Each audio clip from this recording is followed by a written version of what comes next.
সমস্ত প্রশংসা প্রশস্তি স্তুতি মহিমা গৌরব উচ্চতা পবিত্রতা পরাক্রমতা মহাবিশ্বের মহান প্রতিপালক আল্লাহ তাবারাক ওয়া তাআলার জন্যই আমরা সবাই উচ্চারণ করি, বলি আলহামদুলিল্লাহ। আলহামদুলিল্লাহ আলা যালিক। সমস্ত প্রশংসা প্রশস্তি স্তুতি মহিমা গৌরব উচ্চতা পবিত্রতা পরাক্রমতা মহাবিশ্বের মহান প্রতিপালক আল্লাহ তাবারাক ওয়া তাআলার জন্যই। অতঃপর সর্বোৎকৃষ্ট দরুদ এবং সালাম অবিশ্রান্ত ধারায় বর্ষিত হতে থাক তামাম আম্বিয়া কেরাম, আউলিয়া কেরাম, সাহাবা কেরাম, মালায়েকাতুল মুকাররাবিন সহ আল্লাহ তাআলার প্রিয় প্রিয় বান্দা বান্দী যারা যেখানে সাহিত্য থাকলেন সকলের আরো করে সকলে করে আল্লাহুম্মা আমিন। 21 নম্বর মক্তুব মূল আরবি ভাষা থেকে। একবিংশতি মক্তুব হাজী মুসা কাজী লাহোরীর পুত্র শেখ মোহাম্মদ মক্কির নিকট লিখিতেছেন।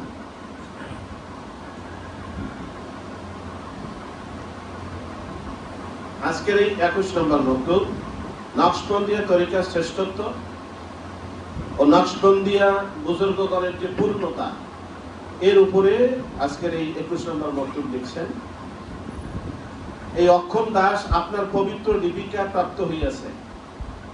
মানব সরদার দরুদ সাল্লাল্লাহু আলাইহি ওয়াসাল্লাম যিনি লক্ষ্য ভ্রষ্ট হইতে সুরক্ষিত, তাহার তোফায়েলে আল্লাহ পাক আপনাকে অতি উচ্চ পারিতোষিক প্রদান করুন এবং আপনার কার্যসমূহ সহজসাধ্য করুন, আপনার বক্ষ উন্মুক্ত ও ওজর কবুল করুন। আমরা বলি আল্লাহুম্মা আমিন। হে ভ্রাত, জানিবেন যে প্রাণবিয়োগ হইবার পূর্বে যে মৃত্যু হয়, যাহাকে সুফিগণ ফানা বলিয়া থাকেন, তাহা না হওয়া পর্যন্ত আল্লাহ তাআলার পবিত্র দরবারে উপনীত হওয়া সম্ভবপর নহে এবং বাহ্যিক মিথ্যা মাবুদ সমূহ স্বীয় প্রবৃত্তির বাতুল আকাঙ্ক্ষার দাসত্ব হইতে মুক্তি হইবে না ও প্রকৃত ইসলাম ও পূর্ণ ঈমান লাভ হইবে না। সে আবার কিসে আল্লাহ তাআলার বান্দা দলভুক্ত হইবে এবং কিভাবে আওতাদদের মাকাম লাভ করিতে পারিবে? অথচ এই ফানাই বেলায়েতের প্রথম পদক্ষেপ এবং পুরোগামী পূর্ণতা, যাহা প্রারম্ভই হইয়া থাকে। বেলায়েতের প্রারম্ভ যখন এইরূপ, তাহার চরমে কি যে উন্নতি হইবে তাহা তুলনা করিয়া বুঝা উচিত। দেখিয়া ভাবিও তুমি গোলেস্তা আমার, বসন্তে ধরিবে এতে কিরূপ পাহাড়।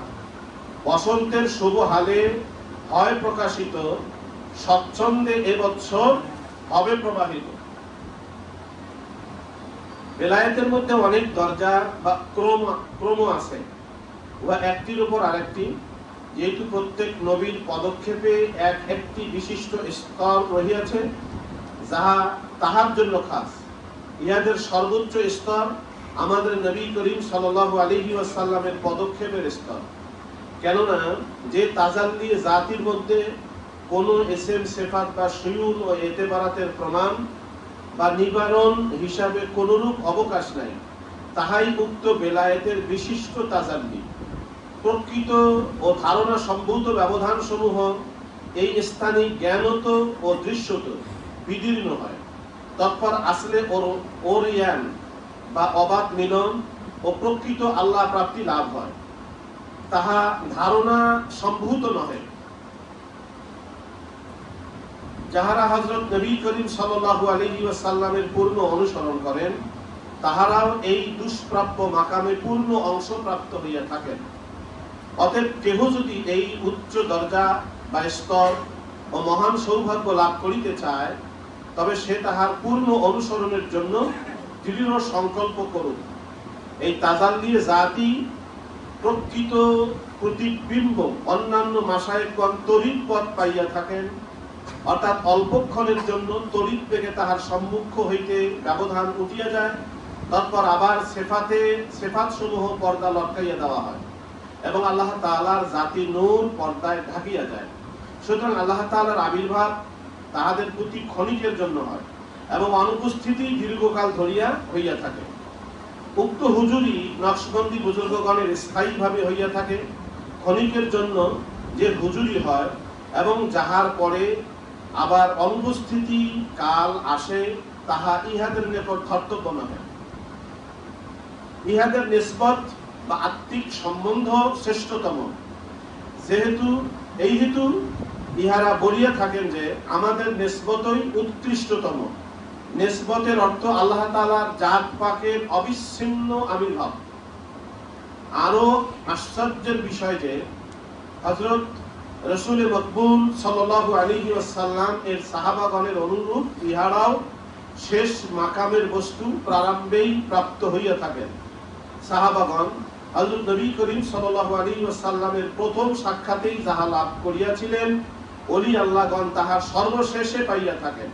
ইহাতে ইনতারাজিন নিহায়েত ফিল বেদায়েত, অর্থাৎ শেষ বস্তু প্রারম্ভের প্রবেশকরণ বলা হইয়া থাকে।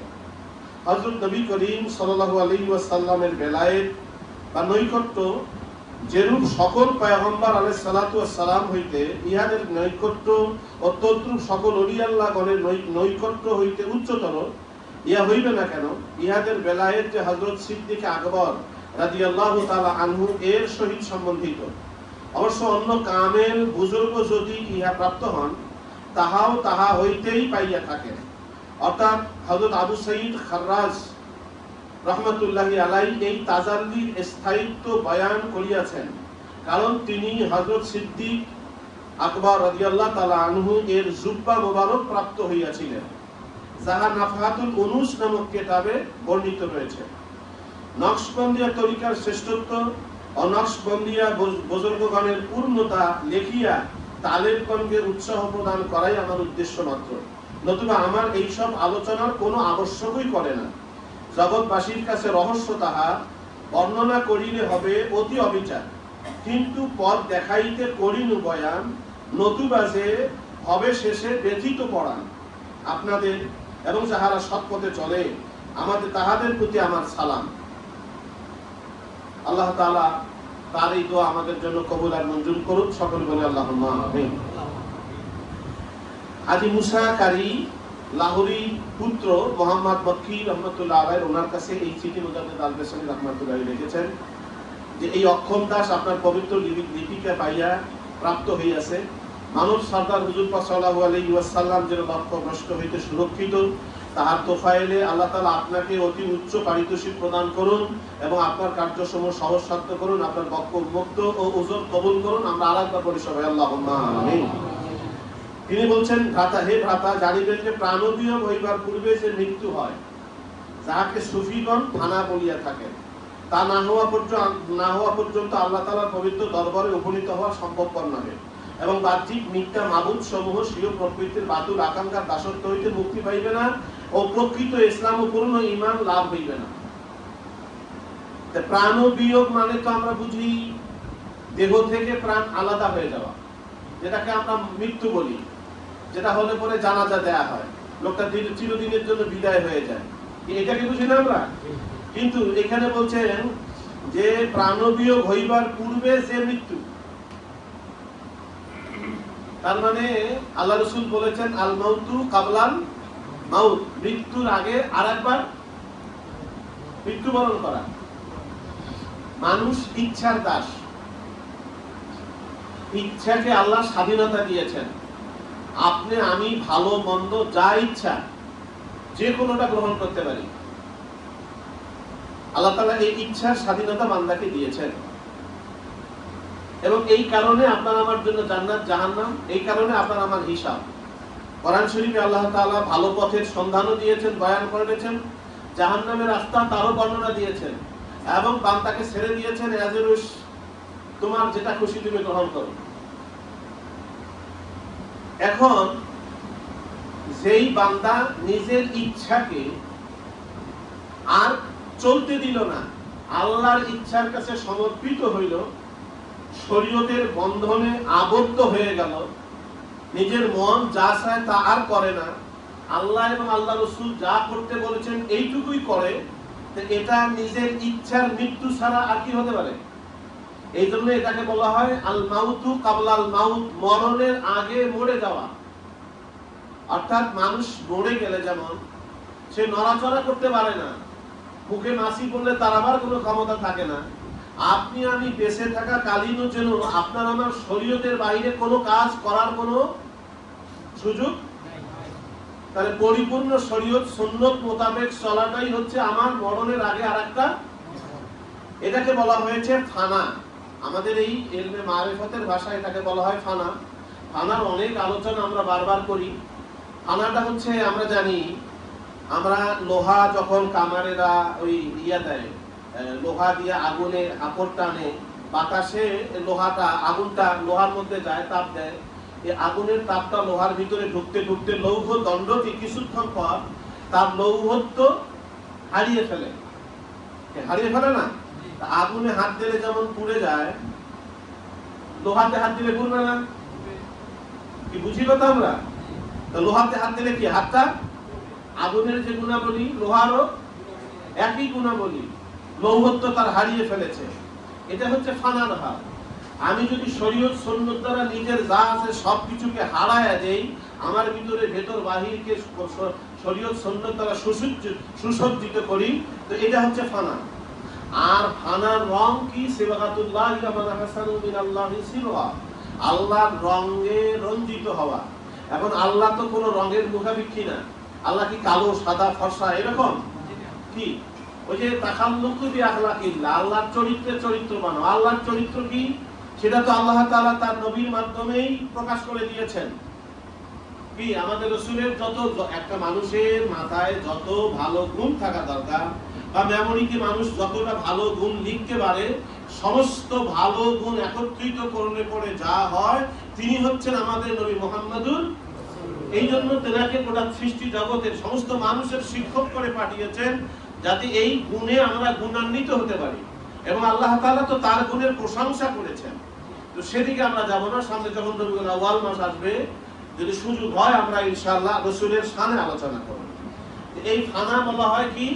যে সমস্ত বদ গুণগুলো নিজের ইচ্ছা এবং শরীর থেকে, আমার রাজত্ব থেকে, আমার স্মৃতি থেকে, রাজত্ব থেকে, আমার অস্তিত্ব থেকে সমস্ত বদ গুণগুলো ছুঁড়ে ফেলে দিয়ে আল্লাহ এবং আল্লাহ রাসূলের যে চারিত্রিক গুণাবলী, এটা ভেতরে বাহিরে ধারণ এমন ভাবে করা যে আগুনটা যেমন লোহার ভিতরে লোকের লৌহত্ব হারিয়ে ফেলেছে, ঠিক এটা যেমন ফানা।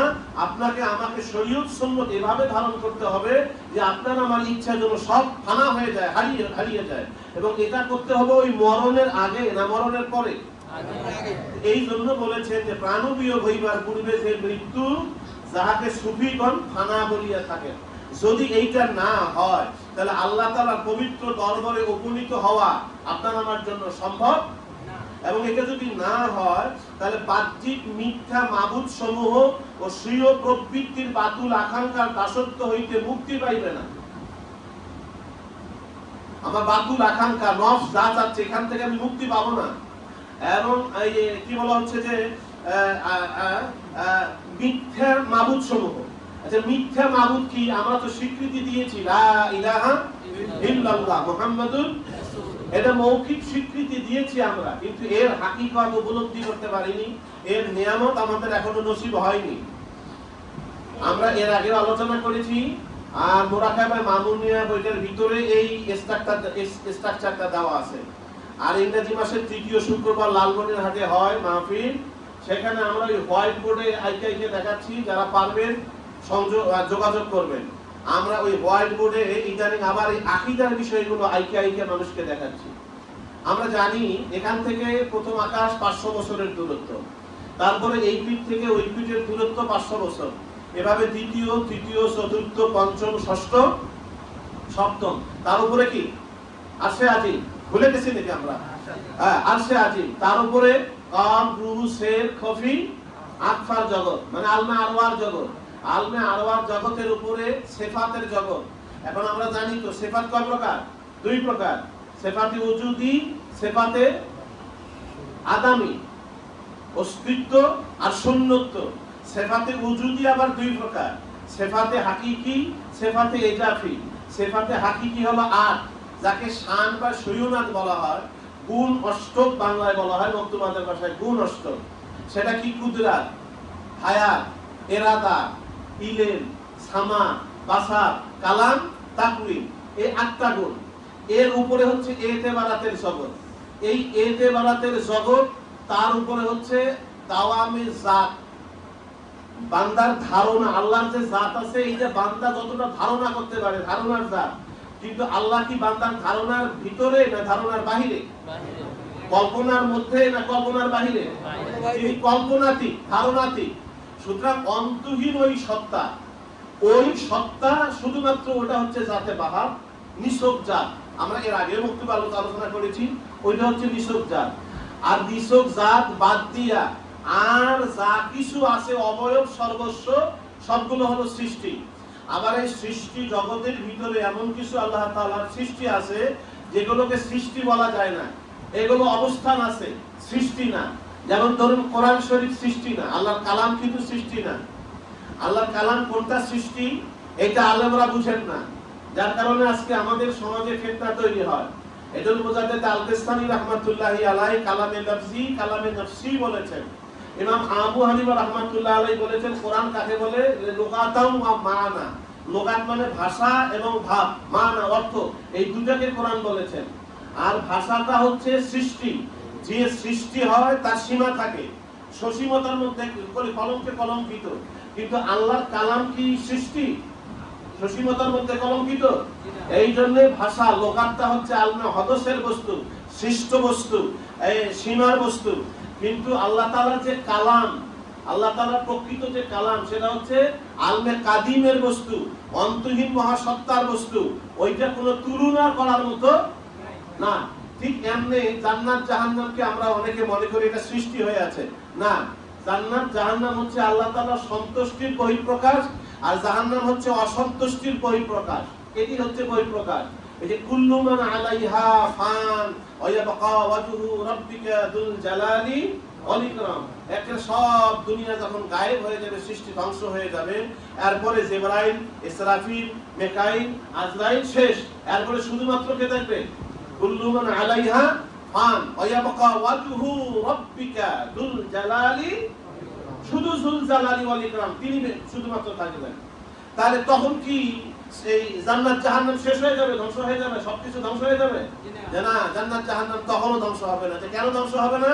যেটা আল্লাহর সাথে সম্পৃক্ত, এটা অন্তহীন মহাসত্তার সৃষ্টি, সন্তুষ্টি, অসন্তুষ্টি, সুতরাং ওটা কখনো ধ্বংস হবে না।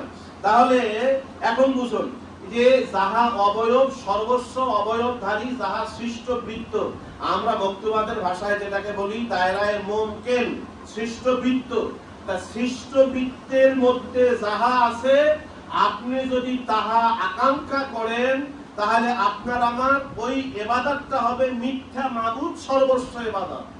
আর আপনার আমার চাওয়াটা যদি হয় যে শুধুমাত্র কে? আল্লাহ, টু আল্লাহ, ইয়া ইলাহি মাকসুদ মেরা তুমি রিজায়ে তেরি, মুস্ক রহমত, মোহাব্বত, মারিফত নসিবে আতা করুন। এইটা যদি আপনার আমার চাওয়া পাওয়া হয়, তাহলে মাত্র আপনার আমার এই ইখলাস এবং আল্লাহ তাআলার খালিস নিয়তের কারণে আল্লাহ তাআলাকে পাওয়া, আল্লাহ তাআলার নৈকট্য হাসিল করা সম্ভব হবে। এখন এটা যদি না হয়, তাহলে আপনি আমি কিন্তু এই দাসত্ব হইতে, কিসের দাসত্ব? নফসের, প্রবৃত্তির দাসত্ব হইতে মুক্তি পাবো না। এরপরে প্রকৃত ইসলাম পাবো না।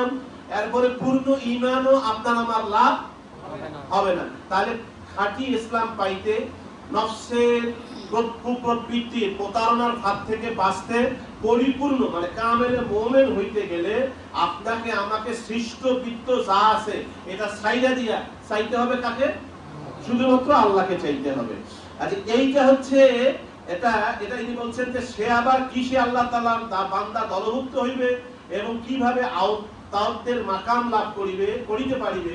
অথচ ফানাই বেলায়েতের প্রথম পদক্ষেপ তো পুরোগামী পূর্ণতা, যাহা প্রারম্ভেই হইয়া থাকে। এখন বেলায়েত তো আমরা জানি আল্লাহ তাআলার নৈকট্য, আর আল্লাহ তাআলার নৈকট্যের বিষয়টা এই পরবর্তীতে আরো বলেছেন বিভিন্ন বিস্তারিত ভাবে।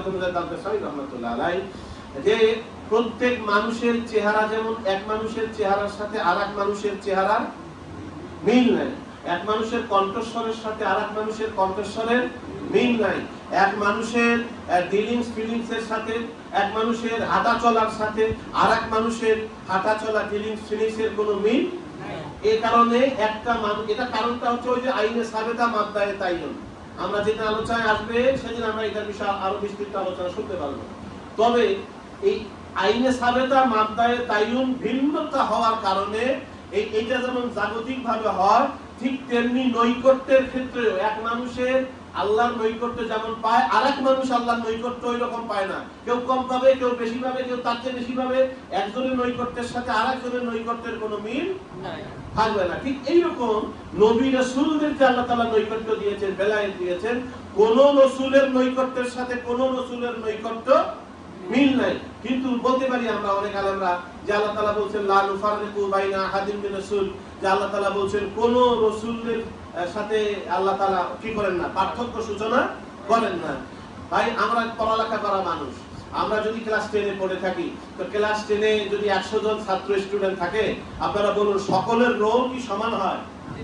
কিন্তু সবাই কোন ক্লাসের ছাত্র? সবাই নবী রাসূল, সবাই আল্লাহর বান্দা, প্রিয় বান্দা, সবাই নবী এবং রাসূল।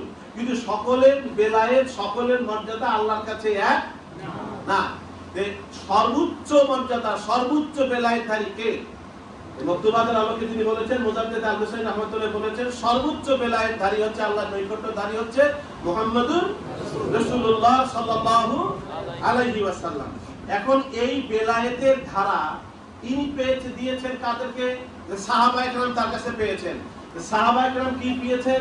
যে সাহাবায়ে কেরাম সর্বপ্রথম আল্লাহ তাআলার নৈকট্য যেটা লাভ করেছেন, এই সাহাবায়ে কেরামের পরবর্তী আউলিয়াগণ বা পরবর্তী আরো যত আউলিয়া কেরামের ধারা চলতে থাকবে, কোন আউলিয়াগণই সাহাবায়ে কেরাম প্রথমেই যা পেয়েছেন এরা সারা জীবনের প্রচেষ্টা চালিয়েও শেষ ওইটা পাবে না। সাহাবায়ে কেরাম যেই রাসূলের হাতে হাত দিয়ে বলেছেন লা ইলাহা ইল্লাল্লাহ মুহাম্মাদুর, সাথে সাথে তাদের দিল জিন্দা হয়ে গেছে, সাথে সাথে তাদের বেলায়েত এমন আল্লাহ তাআলার নৈকট্য হাসিল করেছেন যে বেলাল রাদিয়াল্লাহু তাআলা আনহুকে পাথর চাপা দিয়েছেন, সব ছাড়তেছেন, কিন্তু তিনি বলতেছেন দুনিয়া ছাড়বো, আল্লাহর রাসূলকে কখনো ছাড়তে। কি পাইলো আল্লাহর রাসূলের কাছে? সম্পদ দিতে চাইছিল, কি পাইলেন? ওই পাইছেন কি? যা পাইছেন যে এইটা উনি যেটা পাইছেন, এক শুরুতেই যেটা পাইছেন, বর্তমান জামানার ওলিয়া উলিয়া তামাম জীবন সাধ্য সাধনা বন্ধন করে সাধনা করে করে করে করেও শেষটাই দিয়েও তাহা পাওয়া সম্ভব না। তাহলে এইটা আমরা পেয়েছি কার মাধ্যমে? যে রাসূলুল্লাহ সাল্লাল্লাহু আলাইহি ওয়াসাল্লামের মাধ্যমে। রাসূলুল্লাহ সাল্লাল্লাহু আলাইহি ওয়াসাল্লাম দিয়েছেন কাকে? যে সর্বশ্রেষ্ঠ সাহাবী। আল্লাহ রাসূল বলেছেন যে আল্লাহ তাআলা আমার পক্ষে যা দিয়েছেন আমি তা সবটুকু দিয়েছি কার? আবু বকরের পক্ষে। আমি তো আবু বকরের পক্ষে প্রক্ষেপ করেছি, নিক্ষেপ করেছি। যে সেই আবু বকর রাদিয়াল্লাহু তাআলা আনহুর পক্ষে নিক্ষেপ করেছেন যে নিয়ামত, সেই নিয়ামতটা দুটো ধারায় চলে গেছে। উনি নিক্ষেপ করেছেন দুই ধারায়। একটা হচ্ছে উনি নিক্ষেপ করেছেন ওমর রাদিয়াল্লাহু তাআলা আনহুর পক্ষে, ওমর রাদিয়াল্লাহু তাআলা আনহু নিক্ষেপ করেছেন উসমান রাদিয়াল্লাহু তাআলা আনহুর পক্ষে, উসমান রাদিয়াল্লাহু তাআলা আনহু নিক্ষেপ করেছেন আলী রাদিয়াল্লাহু তাআলা আনহুর পক্ষে, আলী রাদিয়াল্লাহু তাআলা আনহু নিক্ষেপ করেছেন দুই ধারায়। যার কারণে এই যে ইমাম হুসাইন রাদিয়াল্লাহু তাআলা আনহু এবং হাসান বসরি রাহমাতুল্লাহি আলাইহি ওই দুই ধারায় এসে সর্বশেষ আব্দুল কাদের জিলানী রাহমাতুল্লাহ আলাইহি এবং মঈনুদ্দিন চিশতি সানজিরি আজমিরি রাহমাতুল্লাহি আলাইহি, এই দুই শাখা। আর মুজাদ্দিদ হযরত আবু বকর সিদ্দিক রাদিয়াল্লাহু তাআলা আনহু, ওনার পরে সাহাবী হযরত সালমান ফারসি রাদিয়াল্লাহু তাআলা আনহুর পক্ষে দিয়েছেন। এই সালমান ফারসি রাদিয়াল্লাহু তাআলা আনহুর পক্ষ হতে হতে হতে হতে পরবর্তীতে ইমাম বাহাউদ্দিন নকশবন্দ বুখারী রাহিমাহুল্লাহু তাআলা আনহু মুশকিল কুশা রাহমাতুল্লাহি আলাইহি ওনা পর্যন্ত আসছেন। এই পর্যন্ত আবু বকর রাদিয়াল্লাহু তাআলা আনহু থেকে এবং ইমাম বাহাউদ্দিন নকশবন্দ বুখারী রাহমাতুল্লাহি আলাইহি পর্যন্ত এই শাখাটা, সূত্র শৃঙ্খলটা, ধারাটাকে বলা হয় ইশকের তরিকা, মহব্বতের তরিকা, ভালোবাসার তরিকা। আর মুজাদ্দিদ আল-বাসতামি রাহমাতুল্লাহি আলাইহি তিন ধারায় এই নিয়ামত পেয়েছেন, তিন ধারায় নিয়ামত পেয়েছেন। কামাল কায়সারি রাহমাতুল্লাহ আলাইহির কাছে পেয়েছেন, ওনার আব্বা আব্দুল আহাদ রাহমাতুল্লাহ আলাইহি তার কাছ থেকে পেয়েছেন, আর ইমাম বাকি রাহমাতুল্লাহি আলাইহি তার কাছ থেকে পেয়েছেন। এই তিন ধারার নিয়ামত পাওয়ার পরে মুজাদ্দিদ আল-বাসতামি রাহমাতুল্লাহ আলাইহির কাছ থেকে দুটা ধারা প্রবাহিত হয়েছে। তো মুজাদ্দিদ আল-বাসতামি রাহমাতুল্লাহ আলাইহি থেকে এই আবু বকর রাদিয়াল্লাহু তাআলা আনহুর যে ধারাটা, এটাকে বলা হয় নকশবন্দিয়া ধারা। বুঝি ভাই কি বলি? এটাকে কি বলি? নকশবন্দিয়ার ধারা। তো এই নকশবন্দিয়ার ধারা থেকে যে নিয়ামত পেয়েছেন মুজাদ্দিদ আল-বাসতামি রাহমাতুল্লাহ আলাইহি, সেই নকশবন্দিয়া তরিকার নিয়ামতটা কি ধরনের, এইখানে আজকে আলোচনা করা হয়েছে। যে মুজাদ্দিদ আল-বাসতামি রাহমাতুল্লাহ আলাইহি আলোচনা করেছেন যে অন্যান্য যে তরিকাগুলো আছে সেটা কাদরিয়া তরিকা হোক, নকশবন্দিয়া হোক, সুলতানিয়া হোক, নিজামিয়া হোক, যত তরিকা পৃথিবীতে প্রচলন রয়েছে, হক তরিকা আলহামদুলিল্লাহ অনেক রয়েছে, যত তরিকা প্রচলন থাকুক না কেন, হযরত আল-বেস্তামী রাহমাতুল্লাহ আলাইহি বলছেন যে এই যে শানের যে নিয়ামত, তার উপরে এতেবারাতের নিয়ামত, তারপরে জাতের নিয়ামত। তো জাতের নিয়ামত মানে জাতের নূরটা যদি সরাসরি আসে এবং এইটা যদি স্থায়ী থাকে তাকে বলা হয় হুজুরি। আর যদি স্থায়ী না হয়, কিছুক্ষণ আইসা চলে যায়, তাকে বলে তরিকবত। তরিকবত অর্থ হলো, তরিক মানে হলো বিদ্যুৎ। এই যে বৃষ্টি হচ্ছে, মেঘে মেঘে যখন ঘর্ষণ হয়, হঠাৎ করে চমকে ওঠে একটা আকাশ। যে যখন আকাশটা চমকে ওঠে, মেঘটা ঘর্ষণ লাগার সাথে আকাশটা চমকে ওঠে, আলোটা কি কিছুক্ষণ থাকে না দীর্ঘক্ষণ থাকে? অন্যান্য তরিকা জাতের এই নূরটা এই তরিকবত পায়, কিছুক্ষণ চমকায়। এই কিছুক্ষণ যখন চমকায় অন্তরে, অথবা তাদের অন্তরের নয়নে, হৃদয়ের বাগানে যখন এই আল্লাহর জাতের নূরটা চমকায়, তখন তারা ধারণা করে আমরা বোধহয় পেয়ে গেছি, পরিপূর্ণ পেয়েছি। কিন্তু মুজাদ্দিদ আল-বেস্তামী রাহমাতুল্লাহ আলাইহি বলছেন যে না, এইটা আপনি পান নাই, এটা জাস্ট বিদ্যুৎ পথ একটু চমক দেখেছেন। আর হুজুরিটা কি, যে যদি আপনি এই নকশবন্দিয়া ধারার নিসবতের সাথে আপনার অন্তরকে নিসবত রাখতে পারেন, মজবুতি রাখতে পারেন, তাহলে এই ধারার নিয়মটা কি, যে এই ধারার নিয়মটা হচ্ছে যে এই তরিকবত বিদ্যুৎ যেমন চমকায়, এরকম নূর চমকাবে না, বরং জাতের যে নিয়ামতটা, নূরটা, এই নূরটা এমন ভাবে স্থায়ী থাকবে যে মাঝখানে আর কখনো শান এতেবারাতের কোনো পর্দা অন্তরায় তৈরি করতে পারবে না, এর মাঝখানে কোনো পর্দা থাকবে না। এটা হচ্ছে হুজুরি। আল্লাহ আমাদের সেই নিয়ামত দান করুন, সকলে বলে আল্লাহুম্মা আমিন। তো হুজুরি নকশবন্দি বুজুর্গগণের স্থায়ী ভাবে হইয়া থাকে, এবং ক্ষণিকের জন্য যে হুজুরি হয় এবং যাহার পরে আবার অনুপস্থিতি কাল আসে, মানে কিছুক্ষণ পাইলাম আবার হারায় গেল, অনুপস্থিতি হারায় গেল। বুজুর্গগণের পূর্ণতা হইতে অতি উচ্চ, যে যাহা এই যে পূর্ণতা প্রাপ্ত তাদের থেকে, যারা সামান্য কিছু পেয়েছে তাদের থেকে এটা অনেক উচ্চ। এখন এটা বলছেন যে ইহাতে নিসবত বা আত্মিক সম্বন্ধ শ্রেষ্ঠ। আত্মিক সম্বন্ধ হচ্ছে, এই আত্মিক সম্বন্ধের বিষয়টা অত্যন্ত রহস্যপূর্ণ এবং গভীরতম, অত্যন্ত সূক্ষ্মপূর্ণ। আবার আমরা আত্মিক সম্পর্ক বলতে শুধুমাত্র বুঝি আমার মন আল্লাহর দিকে আকর্ষিত হয়ে থাকলো, এইটুকুই না ভাই, এইটুকুই না। আল্লাহর জাতের নূরের সাগরে বান্দার অন্তর সর্বদাই নিমজ্জিত থাকবে, এটা হচ্ছে আত্মিক সম্বন্ধ, সর্বদাই নিমজ্জিত থাকবে। এই জন্য অন্য বক্তব্য আছে, আবা হুজুরও বলতেন যে আল্লাহ তাআলার প্রিয় বান্দা যারা পুরোগামী, তাদেরকে আল্লাহ তাআলা দুই ধরনের নিয়ামত দিয়েছেন। ওরা যদি জাগতিক ভাবে মানুষের সাথে কথা বলে, ব্যবসা করে, এটা করতেই পারে, কিন্তু আল্লাহ তাআলা তাদেরকে ভিতরে আর একটা সত্তা দিয়েছেন, যেটা সর্বদাই আল্লাহ তাআলার জাতের নিয়ামতে ডুবন্ত থাকে, যেটা দুনিয়ার কোনো মানুষ বুঝতে পারেন না। এখানে বলছেন যে এই হেতু ইহারা বলিয়া থাকেন যে আমাদের নিসবতই উৎকৃষ্টতম। নিসবতের অর্থ আল্লাহ তাআলার জাত পাকের অবিচ্ছিন্ন আবির্ভাব, অবিচ্ছিন্ন, বিচ্ছিন্ন না, অবিচ্ছিন্ন আবির্ভাব, সর্বদাই আল্লাহ তাআলার জাতের সাথে, জাতের নূরের দরিয়ায় ডুবে থাকা, জাতের সাথে মহব্বতের দরিয়ায় ডুবে থাকা। এটা আরো আশ্চর্যের বিষয় যে হযরত রাসূল মকবুল সাল্লাল্লাহু আলাইহি ওয়াসাল্লামের সাহাবাগণের অনুরূপ ইহারা শেষ মাকামের বস্তু প্রারম্ভেই হইয়া থাকে। একটু আগে আমরা আলোচনা করলাম যে সাহাবায়ে কেরাম রাসূলের হাতে হাত দেওয়ার সাথে ওনারা যা পাইছেন, আল্লাহ তাআলার বেলায়েত যতটা ঊর্ধ্বগমন করেছেন, সুলুক জজবা হয়েছে, শেষ এমন একটা ধারা থাকবে, আল্লাহ রাসূল বলেছেন এমন একটা ধারা থাকবে, তারাও সাহাবায়ে কেরামের নমুনায় এই নিয়ামতটাই পাবেন। যে কোন নিয়ামত পাবেন, যে অন্যান্য তরিকার শেষ বস্তু যেখানে, এই তরিকার শুরুটা সেখানে। এখন অন্যান্য তরিকার শেষ বস্তুটা কি আমরা জানি। তরিকা মানে হচ্ছে এলেম শেখার পদ্ধতি। এলেম কি? কালবি এলেম। কলবি এলেম কি? কলব যেন স্বয়ংক্রিয় জিকির করে, সার্বক্ষণিক জিকির করে, কি তাই না? কলব সার্বক্ষণিক জিকির করার জন্য যত ওলিয়া উলিয়াদের তাসকিরাতুল আউলিয়া পড়ে দেখবেন, যত ওলিয়া উলিয়া বন জঙ্গলে সাধনা করেছেন, 12 বছর, 10 বছর, 24 বছর, 18 বছর, 36 বছর মুর্শিদের বাসায় বন জঙ্গলে, এই যে সাধনা যে করলেন, আচ্ছা সাধনা করবার পর প্রাপ্তিটা কি, অর্জন কি? এই অর্জনটা হানাফি মাযহাবের চিফ জাস্টিস মোল্লা আলী কারি রাহমাতুল্লাহি আলাইহি শরহে মেরকাত, মেরকাত শরহে মিশকাত এর পঞ্চম খণ্ডের 62 পৃষ্ঠায় অনেকগুলো হাদিস আনছেন। উনি সেখানে বলছেন ওয়া কানা ইয়ানতাহিল মুনতাহি আইজান বিযিকরিল কাল, যে তারা যে সাধনা করেছেন, সাধনা করে করে করে করে মুনতাহি মানে হলো মাকাম, একটার পর একটা মাকাম শেষ করতে করতে সর্বশেষ যে মাকামে উপনীত হয়, এই ব্যক্তি কি লাভ করেছেন? আইজান ইলা যিকরিল কাল, কলবটা যেন অটোমেটিক জিকির করে, স্বয়ংক্রিয় জিকির করে, এইটা তারা হাসিল করছেন। তারা অন্যান্য তরিকা সাধকরা।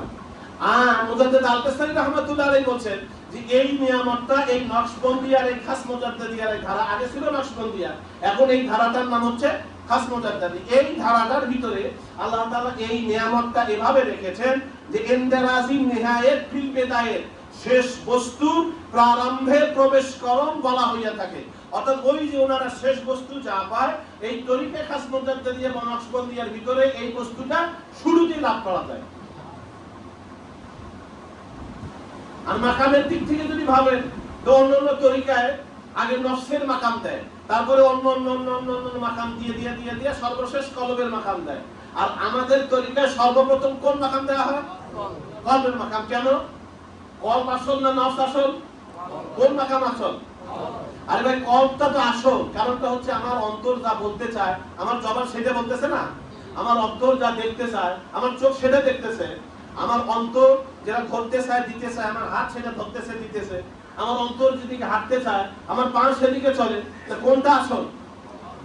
এই জন্য মোল্লা আলী কারি রহমাতুল্লাহ আলাইহি বলছেন যে গোটা দেহের, এটা দেহ একটা রাজ্য, এর রাজধানী হচ্ছে অন্তর বা কল।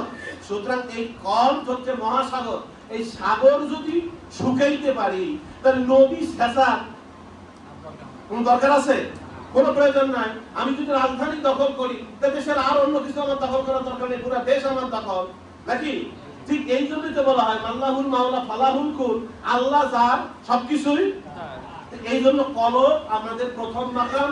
কলবে যখন জিকিরটা জারি হয়, আর আমরা এটা শারীরিক ভাবেও তো বুঝি যে মানুষের রক্ত গোটা দেহে সার্কেলিং হয় কার মাধ্যমে? পাম্পিং হচ্ছে, যার কারণে রক্ত সার্কেলিং হচ্ছে। কলব যখন জিকিরময় হবে, রক্তটাও জিকিরময় হবে। কলব যখন একবার বলবে আল্লাহ, রক্ত গোটা শরীরের ভিতরে ঘুরে আসার সাথে সাথে ওই জার্মানের হার্ট ফাউন্ডেশনের বিজ্ঞানীর কথাটি বলতে হয় যে মানুষের কলব যদি একবার আল্লাহ বলে, তাহলে ২৫০০ কোটি বার আল্লাহ বলা হয়। তাহলে কোনটা আগে করা দরকার, নফস না কলব? এই জন্য কলব এটা হচ্ছে মহাসাগর, মহাসমুদ্র। এখানে যদি আত্মা ছাড়া শয়তান থাকে কোথায়, নফসে না কলবে? তাহলে জিকিরটা হওয়া দরকার কোথায়? কলবে। এই জন্য এখানে বলছেন যে ইনদারাজিন নিহায়াত ফিল বিদায়াত, ওনারা সাধনা করে করে সর্বশেষ কলব জিন্দা হইছে। আর এই তরিকায় শুরুতে এটা রাখছে আল্লাহ তাআলা। আর আমরা এটা তো বাস্তব দেখতেছি, বায়াত গ্রহণ থেকে অনন্ত 40 দিনের ভিতরে একটা মানুষের কলব জিন্দা হয়ে যায়। কি হচ্ছে না ভাই? তাহলে এইটা হচ্ছে এই সাহাবায়ে কিরামের নমুনা, নিয়ামতের নমুনা। হযরত নবী করিম সাল্লাল্লাহু আলাইহি ওয়াসাল্লামের বেলায়েত বা নৈকট্য যেরূপ সকল পয়গম্বর হইতে উচ্চ। এবার আপনারা বলেন, সমস্ত নবীদের নৈকট্য, আল্লাহর মহব্বত, ভালোবাসা, বেলায়েত, তাদের চাইতে আমাদের রাসূলের মহব্বত, ভালোবাসা, প্রেম, ইশক কম না বেশি? কত? সর্বোচ্চ। এটা যেমন সর্বোচ্চ, ইহাদের নৈকট্য ও তদ্রূপ সকল ওলি আল্লাহগণের নৈকট্য হইতে উচ্চতর। মানে অন্যান্য তরিকার, এই যে অন্যান্য নবীদের নৈকট্যের থেকে আমাদের নবীর নৈকট্যটা যেমন সর্বোচ্চ, অন্যান্য তরিকার ওলিয়া উলিয়াদের নৈকট্য থেকে, বেলায়েত থেকে, এই তরিকার ওলিয়া উলিয়াদের নৈকট্য ঠিক তেমনি উচ্চ। ইহাদের বেলায়েত যে কারণটা কি? কারণটা হচ্ছে বলছেন যে ইয়া হইবে না কেন? কেন হইবে না? ইহাদের বেলায়েত যে হযরত সিদ্দিক আকবর রাদিয়াল্লাহু তাআলা আনহু এর সাথে সম্বন্ধিত। আমাদের তরিকাটা কার সাথে সম্বন্ধিত? কার? হযরত আবু বকর রাদিয়াল্লাহু তাআলা সরে বলেন কার? আমরা কার সাথে জড়িত? হযরত আবু বকর রাদিয়াল্লাহু তাআলার সাথে। এই কারণে এটা আব্বা হুজুর বলেছিলেন, আর আমি একটা আসার গ্রন্থের ভিতরেও পেয়েছি। আপনারা জানেন ভারতবর্ষে অনেক বড় বড় ওলামা হযরত ছিলেন। আব্দুল রহিম মুহাদ্দিস দেহলভী রাহমাতুল্লাহি আলাইহি, আব্দুল্লাহ মুহাদ্দিস দেহলভী রাহমাতুল্লাহি আলাইহি, ওলিউল্লাহ মুহাদ্দিস দেহলভী রাহমাতুল্লাহি আলাইহি, বড় বড় মুহাদ্দিস ছিলেন। তো ওলিউল্লাহ মুহাদ্দিস দেহলভী রাহমাতুল্লাহি আলাইহি ইনি ছিলেন চিশতিয়া তরিকার মুর্শিদ। চিশতিয়া তরিকার সবক বাতাইতেন। এখন চিশতিয়া তরিকার সবক বাতাইতে যাইয়া ভারত দিল্লির পাশাপাশি আসছেন। আসার পরে ওইখানে দেখা পাইছেন মির্জা জানানে মাজাহারে শহীদ রহমাতুল্লাহি আলাইহি। জোরে কান কার? মির্জা জানানে মাজাহারে শহীদ কে? আরে কাজী সানাউল্লাহ পানিপতি রহমাতুল্লাহ আলাইহির ওস্তাদ। কাজী সানাউল্লাহ পানিপতি গোটা পৃথিবীতে যত আলেম আছে, যত তাফসীর লেখা হয়েছে, প্রত্যেক তাফসীর তাদের দেখবেন যে নিজস্ব আকীদা মুআফিক লিখছেন। আহলে সুন্নাত ওয়াল জামাতের আকীদা এবং হানাফি মাযহাবের মাসলা সম্বলিত পৃথিবীতে একটাই তাফসীর, সেটা হচ্ছে তাফসীরে মাযহারি। যদি কোনো ব্যক্তি তাফসীরে মাযহারি মুতালা করে, তাকে হানাফি মাযহাবের মাসলা মাসাইল জানার জন্য আর আহলে সুন্নাত ওয়াল জামাতের আকীদা পরিশুদ্ধ করবার জন্য আর কোনো কিতাবের দরকার হবে না, একটা কিতাবই যথেষ্ট। তো সেই কাজী সানাউল্লাহ পানিপতি রহমাতুল্লাহি আলাইহি ওনার মুর্শিদের নামে উনি লিখছেন।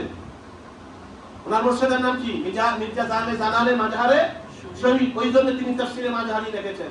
তো কাল মির্জা মাজাহারে জানানে শহীদ রহমাতুল্লাহ আলাইহি সাক্ষাৎ লাভ করেছেন। যখন সাক্ষাৎ লাভ করেছেন তখন ওলিউল্লাহ মুহাদ্দিস দেহলভী রহমাতুল্লাহি আলাইহি ওই মির্জা জানানে মাজাহারে শহীদ রহমাতুল্লাহ আলাইহির কাছে দিয়ে বায়াত দিয়েছেন। তো ওনার যারা মুরিদান তারা বলতেছে, হুজুর আপনি এটা কি কাম করলেন? আমরা আপনার কাছে বায়াত দিলাম, আপনি ওনার কাছে বায়াত দিলেন, এটা কোনো কথা হলো? আমি যদি ওনার কাছে বায়াত না নিতাম তাহলে আমার বেলায়েতের দপ্তর থেকে আমার নাম কেটে যেত। সুবহানাল্লাহ, কত বড় কথা বলছেন। কেন কেটে যেত? যে উনি হচ্ছেন সিদ্দিক আকবর আবু বকর সিদ্দিক রাদিয়াল্লাহু তাআলা আনহু ধারার লোক, আর আমি হচ্ছি হযরত আলী রাদিয়াল্লাহু তাআলা আনহু ধারার লোক। তো সাহাবায়ে কেরামদের ভিতরে কার মর্যাদা বেশি? এই কারণে তিনি তার কাছে বায়াত গ্রহণ করেছেন যে আবু বকর রাদিয়াল্লাহু তাআলা আনহুর মর্যাদা সমস্ত উম্মতে মুহাম্মাদীর চাইতে আবু বকর রাদিয়াল্লাহু তাআলা আনহুর মর্যাদা সবচেয়ে বেশি। এই কথাটা কে লিখছেন? এই কথাটা নুজহাতুল উরুস নামক কিতাবের ভিতরে এই কথাটা লিখছেন যে আবু সাঈদ খাররাজ রাহমাতুল্লাহি আলাইহি। তিনি কেন এই কথাটা লিখলেন? যে আবু সাঈদ খাররাজ রাহমাতুল্লাহি আলাইহি উনি বলছেন যে জাতের নূর সর্বদাই আমার কাছে স্থিতিশীল ছিল, হুজুরি ছিল, কখনোই আড়াল হতো না, কিছুক্ষণের জন্য এসে যেত না, সার্বক্ষণিক আমার কাছে এটা ছিল। এটা কেন ছিল? যে এটা উনি কারণটা বলছেন যে হযরত আবু বকর রাদিয়াল্লাহু তাআলা আনহুর জামা তিনি হাদিয়া পেয়েছিলেন, এই জামা তিনি ব্যবহার করেছিলেন, যার কারণে আল্লাহ তাআলা ওই জামার বদৌলতে তাকে এটা দান করেছেন। নকশবন্দিয়া তরিকার শ্রেষ্ঠত্ব নকশবন্দিয়া বুজুর্গগণের পূর্ণতা দেখিয়া তালেবগণকে উৎসাহ প্রদান করাই আমার উদ্দেশ্য মাত্র। এই যা কথা বললেন এতক্ষণ মুর্শিদ আব্দুল সঈদ রহমাতুল্লাহ বলছেন যে নকশবন্দিয়া তরিকার তালেবগণ, তালেবে মাওলা মানে আল্লাহর প্রেমিক যারা, আল্লাহকে পেতে চাই যারা, আমরা আল্লাহ প্রত্যাশী আশিকে রাসূল যারা, তাদেরকে মুর্শিদ আব্দুল সঈদ রহমাতুল্লাহ কথাগুলো বলে আমাদের উৎসাহ দিয়েছেন। তো আলহামদুলিল্লাহ আজকে যে আমরা বক্তব্য পেলাম এবং যত কথা শুনলাম, আমরা এই তরিকার প্রতি মুর্শিদ আব্দুল সঈদ রহমাতুল্লাহর প্রতি, আবু বকর রাদিয়াল্লাহু তাআলা রাসূলুল্লাহ সাল্লাল্লাহু আলাইহি ওয়াসাল্লামের প্রতি আমরা উৎসাহ পেয়েছি না পাই নাই? ইনশাআল্লাহ পেয়েছি। এখন ইনি বলছেন যে জগৎবাসীর কাছে রহস্য তাহার বর্ণনা করিলে হবে অতি অবিচার।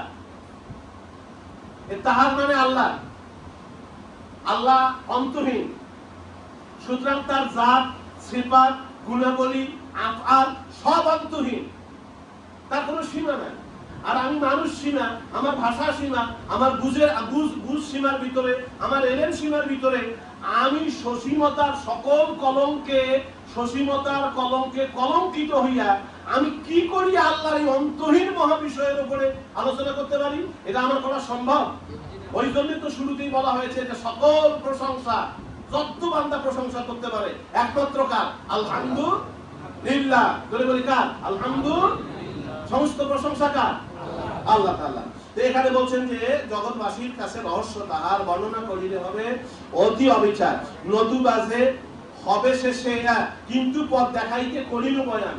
আমি এটা কেন করলাম? মানুষদেরকে পথ দেখানোর জন্য বললাম, নতুবা শেষে আপনারা ব্যথিত হবেন, আপনাদের পড়ার ব্যথিত হবে, এটা আমি চাই নাই। এই কারণেই আমি এই কথাগুলো বললাম। তো ভাই আলহামদুলিল্লাহ, এখন আমরা যারা আজকের এই বক্তব্য শুনলাম, এখন বলুন আজকের থেকে আমাদের করণীয় কি? যাহা সৃষ্ট বৃত্তের মধ্যে আছে তার সাথে অন্তরের সম্পর্ক তৈরি করা না আল্লাহর সাথে সম্পর্ক তৈরি করা? কথা বলি না, কার সাথে? আল্লাহর সাথে সম্পর্ক তৈরি করব কি দিয়া? কলব দিয়া। জোরে বলেন কি দিয়া? কলব দিয়া। কলবের ভিতরে তো আমাদের দুনিয়ার মহব্বত, ছেলের মহব্বত, টাকার পয়সা, ধন দৌলত, নারী গাড়ি, কত কিছু মহব্বত জমা হচ্ছে। এই জমাকৃত মহব্বত গুলা, জাগতিক বিষয়গুলা দূর করার জন্য শয়তানের ওয়াসওয়াসা থেকে আর নফসের সারকাশি থেকে আমাদের অন্তরকে পবিত্র বা মুক্ত করার জন্য সার্বক্ষণিক জিকিরের দরকার। আর এই সার্বক্ষণিক জিকির যদি হয়, আল্লাহ তাআলার স্মরণ যদি হয়, আল্লাহ তাআলার জাতের নূর যদি পতিত হয়, তাহলেই পরে আপনি আমি আল্লাহর নৈকট্য প্রাপ্ত বান্দা হতে পারবো, আর খাঁটি ইসলাম পাবো, খাঁটি মুমিন হব। তাছাড়া কিন্তু আপনি আমি খাঁটি মুমিনও না, খাঁটি ইসলামও না, আল্লাহর নৈকট্য অর্জন করা আপনার আমার জন্য সম্ভব হবে না। এই জন্য তরিকা খাস মুজাদ্দিদিয়া শুরুতে আপনাদেরকে আমাদেরকে এই আহ্বান জানাচ্ছে যে আসুন ভাই, আল্লাহ তাআলা আপনাকে আমাকে যে সুযোগ দিয়েছেন, এই একটা প্রবাহ, যে প্রবাহের বায়াত গ্রহণ করলে বায়াত গ্রহণ থেকে অনূর্ধ্ব 40 দিনের ভিতরে একটা মানুষের দিল জিন্দা হয়। আর মানুষের দিল যখন জিন্দা হয়ে যায়, তো জিন্দা মানুষের ইবাদত মানে সাধনা, আর মরা মানুষের ইবাদত বা সাধনা কখনো এক কি ভাই হয়? ভাই কখনো এক হয় না। আর দ্বীন, ধর্ম, ইসলাম, ঈমান এত বড় সম্পদ রক্ষা করতে পারে ওই যার দিলে জিকির আছে, মানে সে জিন্দা, ওই জিন্দা মানুষ। আর যার দিলে জিকির নাই সে মরা, ও মরা মানুষ পারে না। এই জন্য আমরা শুরুতে আপনাদেরকে আহ্বান জানাচ্ছি, আল্লাহ তাআলা আমাদেরকে শরীয়ত সুন্নাত মোতাবেক আল্লাহ তাআলা নৈকট্য হাসিলের যে একটা প্রবাহ এখন আমাদের মধ্যে রেখেছেন, এই প্রবাহ শেষ হয়ে যাওয়ার আগে আসুন আমরা সবাই বায়াত গ্রহণ করি, তওবা করি, দেরকে জিন্দা করে নেই। ভাই সম্পদ চলে গেলে তখন বোঝা যায়, এখন আমাদের পাশে আছে, অসুস্থ আছে, আমরা বুঝি না, যখন চলে যাবে তখন আমরা আর কিন্তু পাবো না ভাই, আমরা শুধু আফসোস করবো, কপাল থাবড়াবো। সুতরাং পাইয়া যেন আমরা না হারাই। আসুন আল্লাহ তাআলা আমাদেরকে, যারা আমরা তরিকার সাথে সংযুক্ত মা বোনেরা সবাই, আমরা যারা তরিকার সাথে সংযুক্ত, আমরা শরীয়ত সুন্নাত দ্বারা ভেতর বাহিরকে সাজাবো, দুই বেলা মুরাকাবা সবক আদায় করব, বিশেষ করে পীর মুর্শিদের সাথে অন্তরের সম্পর্ক অটুট রাখবো। এরপরে সবচেয়ে বেশি ভালোবাসবো আল্লাহ, আল্লাহ রাসূলকে, অর্থাৎ পীর মুর্শিদকে সবচেয়ে বেশি ভালোবাসবো। আর এই মাসিক মাহফিলের দাওয়াত আমি পাই আর না পাই, আমরা জানি ইংরেজি মাসের প্রথম শুক্রবার মক্তবাত মাহফিল, আমরা কেমন সাধক হইলাম, আমরা কেমন আল্লাহর আশেক হইলাম, আমরা তালেবে মাওলা হইলাম, আমরা কেমন আশেকের রাসূল হইলাম, অথবা আমরা কেমন সার্বক্ষণিক জিহাদকারী মানে মুজাহিদ, কি বড় জিহাদকারী না এটা, নফসের সাথে যে জিহাদ করে, তা কেমন আমরা জিহাদকারী হইলাম, যে সামান্য বৃষ্টি আমাদেরকে আটকায়া দেয়, সামান্য পরিবারের মায়া আমাদেরকে এই মক্তবাত মাহফিল থেকে আরেক রাখে, এটা কেমন হয়ে গেল? না, আমরা যদি শরীয়ত সুন্নাত মোতাবেক সাধনা করি, শরীয়ত সিদ্ধ সাধনাই দেখবেন অন্তর থেকে দুনিয়ার মহব্বত গুলো আস্তে আস্তে দূর হবে, নামাজে মন বসবে, আল্লাহ আল্লাহ রাসূলের প্রতি আপনার আমার ভালোবাসাটা প্রগাঢ় হবে, গাঢ় হবে। আল্লাহ আমাদের তৌফিক দিক, সকলে বলি আল্লাহুম্মা আমিন। যারা আমাদের এই তরিকার সাথে সংযুক্তি হওয়ার জন্য আগ্রহ প্রকাশ করেছেন, মানে যারা চাচ্ছেন যে আমার দিলটাও জিন্দা হোক, আমার কল আল্লাহর জিকিরে নিমজ্জিত হোক, রক্ত মাংস হাড়হাড় দিয়ে আল্লাহর জিকিরে নিমজ্জিত হোক, আমিও ওইরকম সাধনা পাই, আল্লাহর নৈকট্য হাসিল করি, খাঁটি ইসলাম পাই, পরিপূর্ণ ইমানদার হই, আমরা তাদেরকে আহ্বান জানাচ্ছি, আসুন সামনে বায়াত গ্রহণ করুন, বায়াত গ্রহণ করুন। আমলটা এখনই নেন, এখনই বুঝতে পারবেন কলব যে আল্লাহ আল্লাহ বলে, আমরা প্রমাণিত, আপনিও বায়াত দিলে আপনিও প্রমাণ করতে পারবেন ইনশাআল্লাহ। সুতরাং যদি কেউ থাকেন বায়াত দেওয়ার জন্য সামনে চলে আসেন, নচেত আমরা দোয়া করে দেব ইনশাআল্লাহ।